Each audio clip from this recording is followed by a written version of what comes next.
ዲሞክራሲ፣ ሶሻሊዝም፣ ካፒታሊዝም፣ ቢሮክራሲና መሰል ቃሎች በብዙዎቻችን ዘንድ የሚታወቁ ናቸው።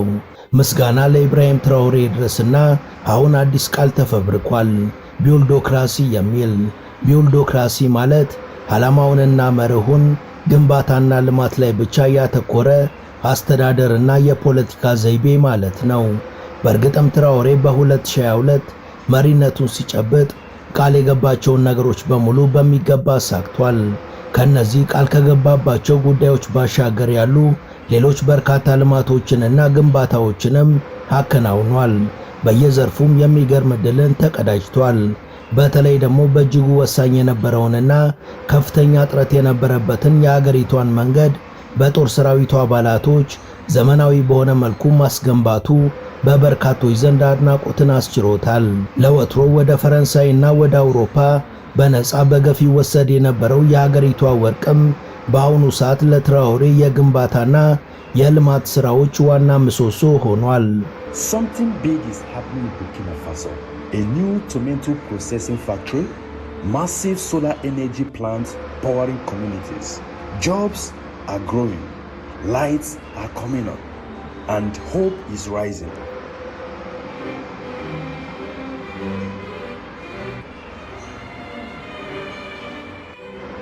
ሰላም ጤና ይስጥልን። በመላው ዓለም የምትገኙ ውድ የመሿለኪያ ቤተሰቦች በዛሬው መሰናዷችን ኢብራሂም ትራኦሬ ስልጣን ከያዘበት ከ2022 ወዲህ ስላሳካቸው መጠነ ሰፊ ተግባራትና በተለይ ደግሞ በእጅጉ ስላስደነቀው ስለ መንገድ ሥራው ፕሮጀክቶች እናወጋችኋለን።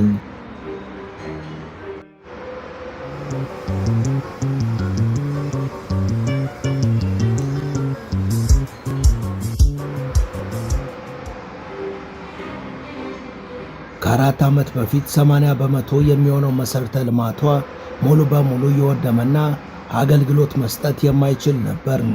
እንደ ልብ የሚያጓጉዝ መንገድም አልነበረም። ትምህርት ቤቶች፣ የጤና ተቋማትም ሆኑ ሌሎች የሕዝብ አገልግሎት መስጫ ተቋማትም ጨርሰው ትንፋሻቸው ሊቆረጥ ጥቂት ቀርቷቸው ነበር። በአገሪቷ በአጠቃላይ ያሉ የሚባሉ ሁሉም አይነት መንገዶች 15000 ኪሎ ሜትር ብቻ የነበሩ ሲሆን አገልግሎት መስጠት የሚችሉ ጥርጊያ መንገዶች ደግሞ ጠቅላላ ርዝመታቸው 3 ኪሎ ሜትር ብቻ ነበር። ሌሎቹ መንገዶች እንደተቀሩት መሠረተ ልማቶች ሁሉ ከጥቅም ውጪ የነበሩ፣ ሕዝቡም ከማያባራው ምዕራባውያኑ ከፈጠሩት የእርስ በርስ ጦርነት በተጨማሪ በረሃብ በርዛት የሚደርስበትን ስቃይ ሽሽት እግሩ ወዳመጣው መሰደድን እንደ መፍትሄ ይዞ ነበር። አንዳንድ ወጣቶችን በልተው ለማደር ሲሉ በዝርፊያ ላይ የተሰማሩ አሸባሪዎችን ይቀላቀሉ ነበር። በአጭሩ ሀገሪቷ ጨርሳ ለመፍረስ ጫፍ ላይ የነበረችና ትንሽ መግፋት ብቻ የምትፈልግ ነበረች። በወቅቱ ምንም እንዳልተፈጠረ ሁሉ የዘውትር እንቅስቃሴ ያደርጉ የነበሩት የሀገሪቷን የውቅር ሀብት ያለ ከልካይ ይመዘብሩ የነበሩ የፈረንሳይና የሌሎች የአውሮፓ ሀገራት ካምፓኒዎችና መንግስታት ነበሩ።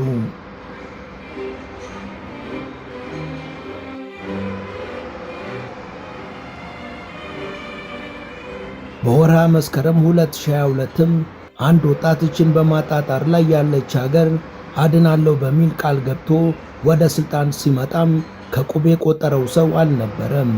ከአፍሪካም ከምዕራቡ ዓለምም በርካቶች ተሳለቁበት። እንደነ ቶማስ ሳንካራ ያጠፉታል ሲሉም የሰጉ መስለው አሟረቱ። እሱ ግን ይጠፋል ሲሉት እንቅፋቱን እያጠፋ ይወድቃል ሲሉት እየገነባና ሀገር እያቀና እዚህ መድረስ ችሏል።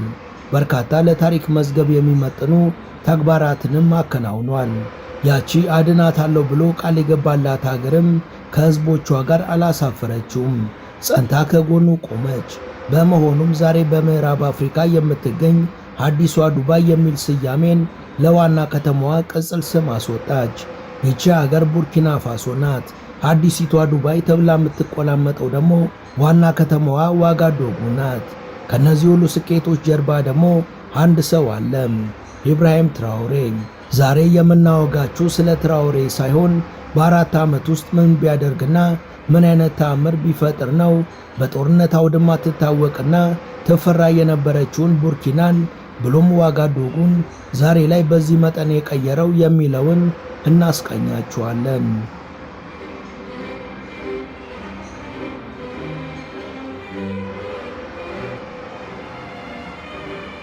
ቡርኪና ፋሶ ከፈረንሳይ ቀኝ አገዛዝ ወጣች ከተባለበት ከ1960 ጀምሮ እስከ 2022 የነበራት ጠቅላላ ጥርጊያ መንገድ 3000 ኪሎ ሜትር ብቻ ነበር።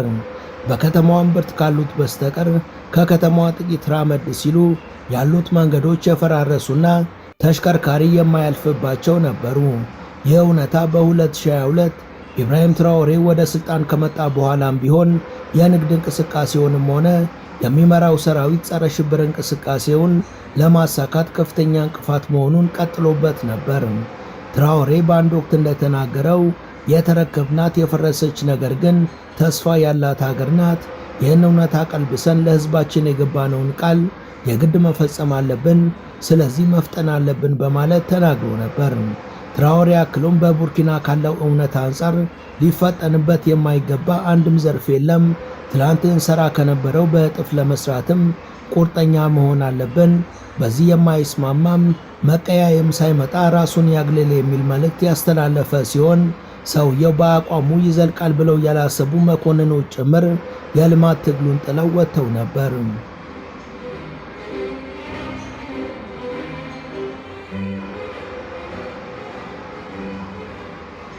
ትራኦሬ በሁሉም ዘርፍ እንፍጠን ይበል እንጂ ሁሉም ዘርፎችን የሚያስተባብረውና ለየትኛውም ዘርፍ ቁልፍና ለሀገር ኢኮኖሚም የደም ስር የሆነው ዋናው ነገር መንገድ መሆኑን ጠንቅቆ ያውቅ ነበር። በጊዜው በአፍሪካ የነበረው አሰራር መሰረተ ልማቶች የሚገነቡት በአይኤምኤፍ፣ በዓለም ባንክ ወይም ደግሞ ሌላ ባንክ በሚሰጠው ብድር ሲሆን እነዚህ ተቋማት ገንዘቡን የሚያበድሩት ከሸምቀቁ ጋር በመሆኑና ለግንባታው እነሱ የመረጧቸውን ባለሙያዎችና ካምፓኒዎችን ብቻ የሚያሰማሩ ስለነበር ግንባታው ለአንዲት በድህነት ለምትማቀቅ ሀገር እጅግ ውድና አብሮ የሚመጣው ወለድም ለትውልድ የሚተላለፍ ከመሆኑ በተጨማሪ ትራኦሬ ይዞት ከተነሳው መርህ ጋር የሚጻረር ነበር። ይህም የሉዓላዊነት ጥያቄ ነበር። ትራኦሬ ገና ከልጅነቱ ሀገሩ ስትመዘበርና ከራሳቸው የተዘረፈው ሀብት በፍርፋሪ መልክ በምጽዋት መልሶ ለነሱ ሲጣልላቸው ሲታዘብና አንጀቱ ሲደብን የኖረ እንደመሆኑ የሌሎች ጥገኛ መሆን ያመጣውን መከራ ከማንም መስማት የማይጠበቅበት ያው ምስክር ነበር።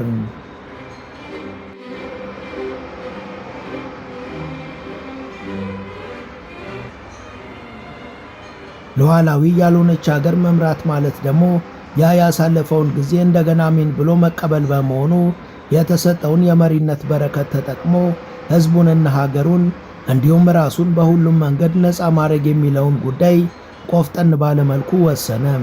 ኢብራሂም ትራኦሬ ማንኛውም ባለ ራዕይና ዘላቂ ልማት ማምጣት የሚፈልግ መሪ የህዝቡን ልብና አእምሮ ማሸነፍ፣ በህዝቡ መታመንና ህዝቡን የራዕዩ ተጋሪ እንዲሆን ሊደግፈው እንደሚገባ ያውቃል። ይህን ለማሳካት ደግሞ ጥቂትም ቢሆን መሰረተ ልማቶችን ሰርቶ አጠናቆ ለህዝቡ ማሳየት እንዳለበትም ያምናል። ይህን የመጀመሪያ ፈተና ለማለፍ ደግሞ ከብድር ወይም ከእርዳታ ነፃ የሆነ ገንዘብ ማግኘት ነበረበት። ትራኦሬ ቡርኪና ፋሶ ድሃ እንዳልሆነች ያውቃል። ነገር ግን መራራው እውነት ሀገሪቷም ሆነች ህዝቦቿ የሀብታቸው ባለቤት አልነበሩም። የሀገሪቷ ዋና ዋና የማዕድን ቦታዎች የተያዙት በውጭ ካምፓኒዎች ነበር። እነዚህ ካምፓኒዎች በግብር መልክ ከሚከፍሉት የይስሙላ ግብር 50 በመቶ ወደ ፈረንሳይ ብሔራዊ ባንክ ነበር የሚገባው።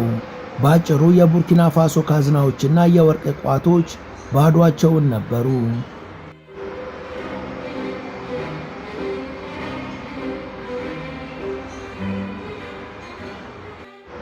እንደ አንድ ሀገር ግን ከዕዳ የጸዳ ገንዘብ በእጅጉ ያስፈልግ ነበር።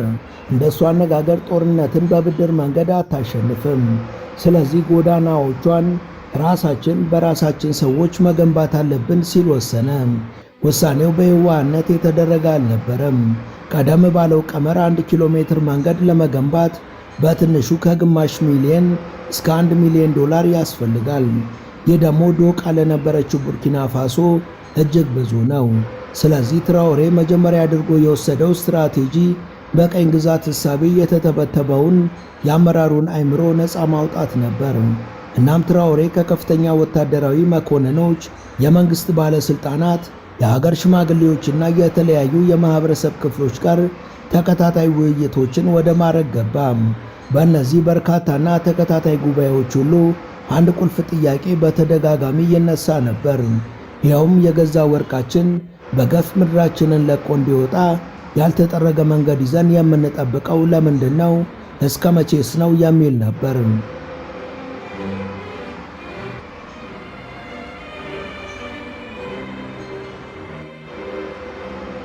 ትራኦሬ ከዚህ ድርጊቱ በኋላ የሀብትና የገቢ መስሪያ ቤት ባለስልጣናት ከህዝቡ ተወካዮች ጋር በመሆን አሰሪ የሆኑ የማዕድንና የገቢ ግብር ህጎችን እንደ አዲስ በማርቀቅ ሀገሪቷንና ህዝቦቿን ተጠቃሚ የሚያደርግ አዲስ የሀብት አጠቃቀም ፖሊሲ ተግባራዊ እንዲሆን አድርጓል።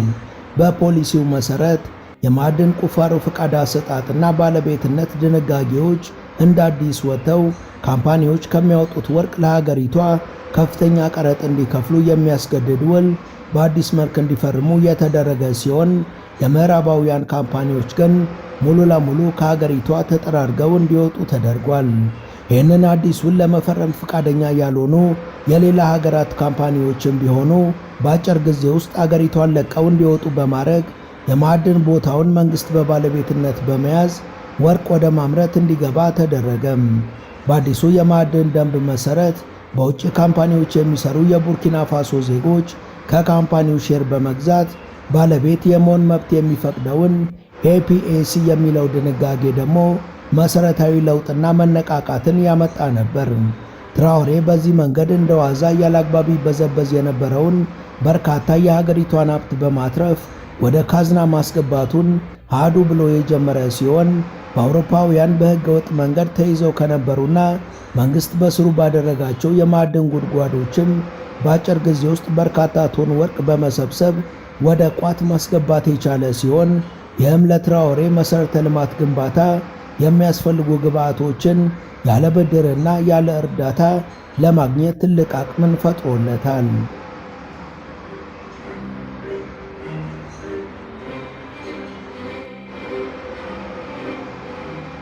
ኢብራሂም ትራኦሬ በተለይ ለበርካታ ነገሮች ማነቆ የነበረውን የመንገድ ችግርን ለመቅረፍ የመንገድ ግንባታውን በብቃት የሚመራ ተቋም ወይም አካል ያስፈልገው ነበርና ቀድሞ የነበረውን የግንባታ ስራን ጨረታ አውጥቶ ለተቋራጮች የመስጠት አካሄድን በመተው መንግስት ራሱ አቅርቦቱንም ሆነ ግንባታውን እንዲያከናውን በመወሰን ለወትሮ ይወጣ ከነበረው ገንዘብ ግማሹን ማዳን የቻለ ሲሆን በተመሳሳይ በወርቅ ንግዱ የነበረውን መዝረክረክና መሃል ላይ የሚኖር ደላላን የሚያስቀር መመሪያም አውጥቷል።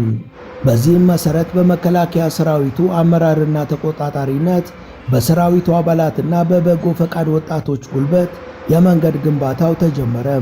ስራው ፈጣንና ተመጣጣኝ ገንዘብ የወጣበት እንዲሁም የተቀላጠፈ ብቻ ሳይሆን ጥራቱም የተጠበቀ ነበር። ይህ የመጀመሪያ ስኬት ሀገር በቀል በሆነ ዕውቀትና ጉልበት መሰረተ ልማቶችን በጥራት መገንባት ይቻላል የሚል ብቻ ሳይሆን ሀገር በቀል በሆነ አቅም ሀገርን ማሻገር ይቻላል የሚለውን ቁርጠኝነት ለሕዝቡ በተግባር እንዲያሳይና እንዲያሳመን አስችሎታል። በመሆኑም የመጀመሪያው የሙከራ ፕሮጀክት እንደተጠናቀቀ ትራኦሬ በብሔራዊ ቴሌቪዥን ብቅ ብሎ ለሕዝቡ ለልጆቻቸውና ለወገኖቻቸው የሰሩትን የእጃቸውን ፍሬ ከነገራቸው በኋላ ከዛን ዕለት ጀምሮም በየዓመቱ 5000 ኪሎ ሜትር መንገድ እየተገነባ እንደሚያልቅ ለሕዝቡ ቃል ገብቷል።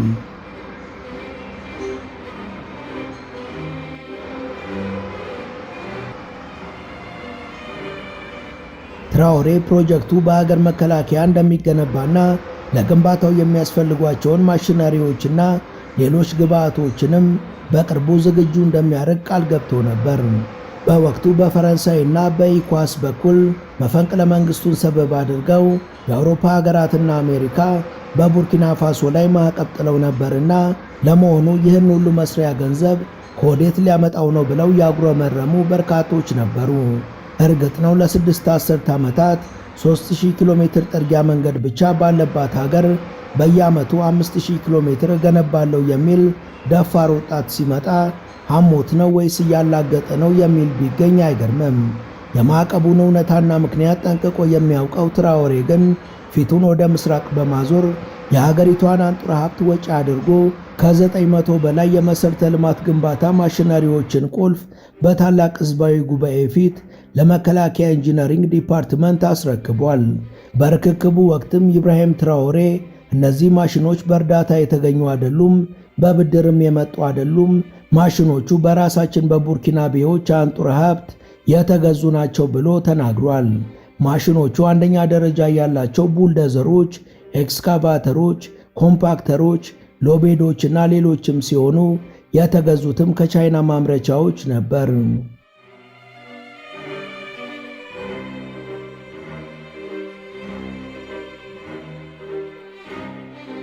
ኢብራሂም ትራውሬ ናሽናል ዲትራቭ ለሚባለው የሰራዊቱ ቡድንና ጄኒ ሚሊተሪ ለተባለው የኢንጂነሪንግ ክፍል ማሽነሪዎችንና ኃላፊነትን የሰጠበት ጉዳይ ደግሞ ውስጠ ወይራ ነበር። መንገድ የሚገነባ ወታደር የትርፍ ጊዜ ክፍያን አይጠይቅም። በተለይ ደግሞ መንገዱ በመገንባት ላይ እያለ ጦር ሰራዊት ከተሰማራ በጸጥታና በደህንነት ምክንያት ግንባታ አይቆምም። ምክንያቱም የደህንነቱም ሆነ የጸጥታው ጠባቂዎች እነሱ ራሳቸው ስለሆኑ። ትራውሬ የማሽኑን ቁልፍ ባስረከበ ጊዜ የፕሮጀክቱ ፍጥነትና ጥራት ላይ ትኩረት ሰጥቶ ያስጠነቀቀ ሲሆን ሕዝቡን በሚችለው ሁሉ በከፍተኛ ብሔራዊ ስሜት በአይነት በገንዘብና በጉልበት አግዟል። በጎ አድራጊዎችን የሚያስተባብሩ ኮሚቴዎችም ተቋቁመው ጉልበትና ሀብት እንዳይባክን አድርገዋል። በዚህ የመንገድ መሠረተ ልማት እምብርት ላይ የሚገኘው ደግሞ ፋሶሜቦ የሚባለው ኢኒሼቲቭ ነው።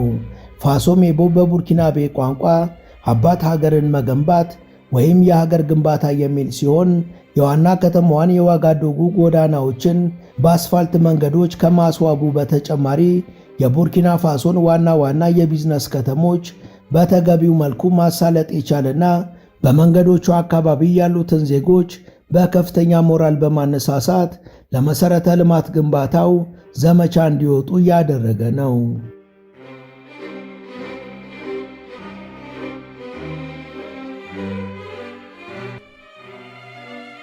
አሁን ላይ ከመንገድ ውጭ ያሉትን ፋብሪካዎችና ሌሎች መሠረተ ልማቶች የተመለከቱ አስተያየት ሰጪዎች በዚህ ሀገር እርግጥ ነው ዲሞክራሲ ሳይሆን ያለው ቢውልዶክራሲ ወይም የግንባታ አገዛዝ ነው ያሉ ሲሆን ይህም አዲስ የፖለቲካ ቃል ነው ተብሏል። አንዳንዶች ሀገር በቀል በሆነው የአስፓልት ሥራ ስልጠና በመሰልጠን የየመንደራቸውን መንገዶች መገንባት ጀምረዋል። የቡርኪና ፋሶ የመንገድ ሥራ ፕሮጀክት በጠጠርና በሲሚንቶ የሚጠፈጠፍ ጉዝ ድንጋይ ሳይሆን የሉዓላዊነትን ትርጉምና ምንነት ሳይደብቅ የሚያውጅ ልማት ነው። ይህ የመንገድ ፕሮጀክት ዋጋዶጉን ከቦቦ ዲዮላስ የሚያገናኘው 4x2 የሆነው ትልቅ መንገድን የሚያጠቃልል ሲሆን በጠቅላላውም $1 ቢሊዮን ፈጅቷል። እነዚህ መንገዶች ከዲዛይን እስከ ግንባታ በቡርኪና ፋሶ ኢንጂነሮች ዲዛይን የተደረጉና በቡርኪናቤ የሰው ኃይል የተገነቡ ናቸው።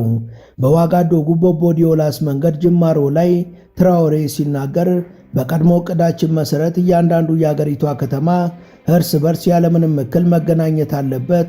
ይህ ደግሞ በፍጥነት ነው መከናወን ያለበት። ይህን እስክናሳካም በቀን 24 ሰዓት መስራት አለብን በማለት አጽንኦት ሰጥቶ ተናግሯል።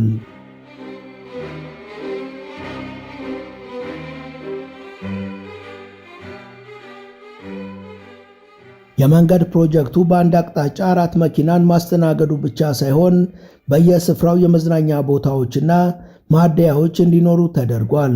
በአውራ ጎዳናው ስር የተገነቡ የእግረኛ ማቋረጫዎችም በበርካታ ቦታዎች ላይ ያሉት ከመሆኑ በላይ ለቤት እንስሳቶችም ሆነ ለዱር አራዊት የሚያገለግሉ የግጦሽ ቦታዎችና የውሃ መጠጫ ስፍራዎች እንደነበሩ እንዲቆዩ ተደርጎ ዲዛይን የተደረገ መሆኑ በእጅጉ ልዩ ያደርገዋል።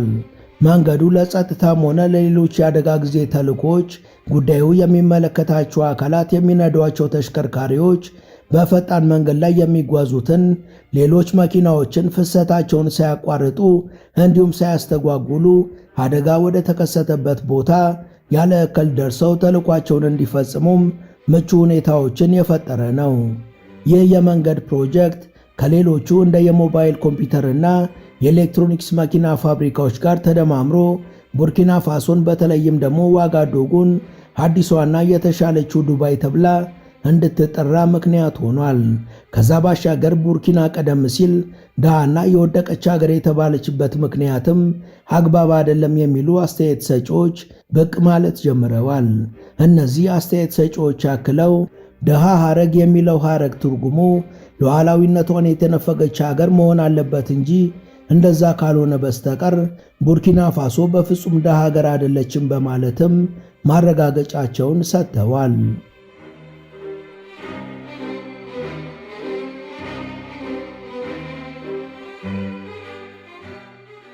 ወደ ቻናላችን ቤተሰቦች ለዛሬ ያሰናዳንላችሁ ይህን ይመስል ነበር።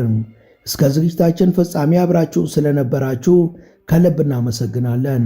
በቀጣይ ቢሰሩ የምትሏቸውን ርዕሰ ጉዳዮች ብትጠቁሙን ደስ ብሎን እንቀበላለን። ቻናላችንን ሰብስክራይብ ማድረግ፣ የደወል ምልክቱን መጫንና ላይክ ማድረግ አትዘንጉ እያለን ለዛሬ በዚሁ ተሰናበትን። መልካም ጊዜ